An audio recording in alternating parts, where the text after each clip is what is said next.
পাকিস্তান আর বাংলাদেশ নিয়ে একটা ছোট্ট গল্প বইলা ভিডিওটা শেষ করে দিতেছি।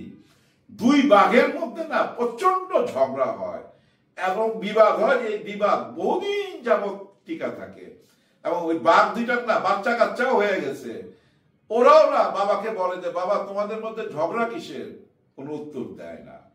একদিন এক বাঘ যাচ্ছিল মহল্লার ভিতর দিয়া, অনেকগুলো কুকুর ওই বাঘটাকে যায় ধরছে, চারদিক থেকে ধরছে, ঘেউ ঘেউ ঘেউ ঘেউ ঘেউ ঘেউ, মানে ছিঁড়া ফেলাইবো বাঘের। ওই টাইমে ওই যে ওই বাঘ যে বন্ধু কথা বলে না বছরের পর বছর ওর সাথে, ওই বাঘ ওইটা দেখছে, দেখে এসে না ঝাঁপায়া পড়ছে, কুকুর গুলারে ছিঁড়া ভিড়া ফেলাইছে, যে যেদিকে পারছে চলে গেছে।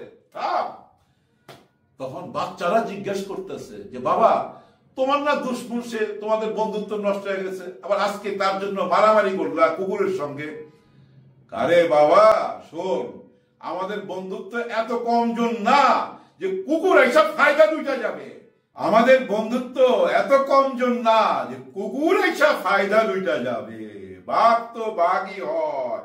এই দুই বাঘকে পাকিস্তান আর বাংলাদেশ দুই বন্ধুর আবার মিলন হয়েছে। কুত্তা ঘেউ ঘেউ করলে কোনো লাভ হবে না, তাই না ছিঁড়া খায়া ফেলবে। সবাই যেন সবাই দোয়া করবেন। আল্লাহ হাফিজ।